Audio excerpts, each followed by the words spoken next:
অন্বেষার বাড়ির পুজোর পার্ট 3 সিরিজে তোমরা দেখেছিলে অলমোস্ট যজ্ঞ হয়ে গিয়েছিল আর অনেক রাতই হয়ে গিয়েছিল। তো শেষ হতে হতে টাইম চলে গিয়েছিল 4টে 4:30। এরপর হচ্ছে মায়ের বিদায়। ওদের বাড়িতে নিয়ম নাকি ওর বেলায় নাকি মায়ের বিদায় করে দেয়, তাই ওর মেজো মাইমা মানে বাড়ির মেজো বউ, বড় বড় মাইমাও ছিল বাট বড় মাইমা করতে পারেনি একটা কারণবশত। ওর মেজো মাইমা ঘরের পুজোর প্রণাম যে বরণটাকে বলে সেটা সারা হলো। এরপর তো অলমোস্ট ঠাকুরকে বের করে নিয়েছে। এবার হবে একটা রিচুয়াল, সেটা হচ্ছে যেমন মেয়ে শ্বশুরবাড়ি চলে গেলে যে বিদায়ের রিচুয়ালটা হয় চাল ফেলা, সেই চাল ফেলার রিচুয়ালটা হবে।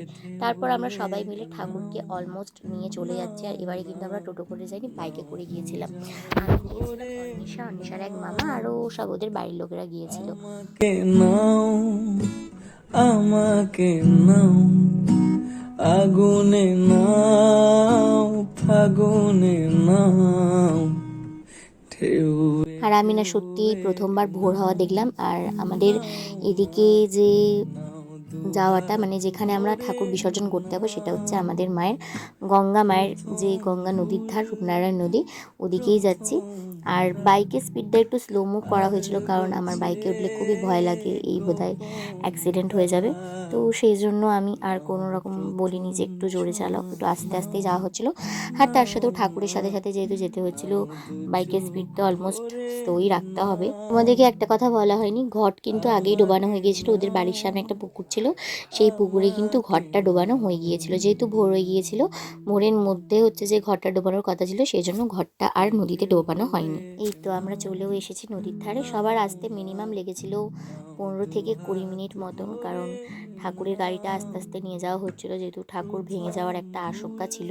পুজোর চক্করে কিন্তু আমাদের কারোরই রাত্রে ঘুমায়নি। আমিও কিন্তু প্রথমবার সারা রাত জেগে পুজো দেখেছি, পুজোটা মজা করেছি এবং চোখে একরাশ ঘুম নিয়ে সকালবেলা গিয়েছি ঠাকুর বিসর্জন করতে।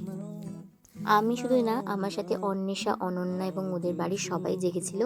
আর এইখানে ওর মামারা ঠাকুরের যে সমস্ত জিনিসগুলো সেইগুলো বিসর্জন করলো। তারপরে কিন্তু সবাই মিলে এখন এই ঠাকুরটাকে নিয়ে যাচ্ছে বিসর্জন করানোর জন্য। আসলে নদীর পাড় থেকে না নদীটা অনেকটাই দূরে। এখন যেহেতু আমাদের এখানে ভাটার চলছে, সেই জন্য সবার একটু সমস্যা হচ্ছিল আর প্রচুর পরিমাণে কাদা ছিল।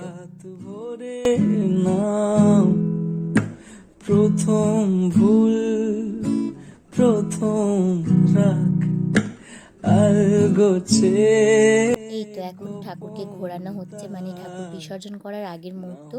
অনেকজন মিলে ঠাকুরটাকে ঘোরাচ্ছে, কারণ ঠাকুরটা প্রচুর পরিমাণে ভারী ছিল।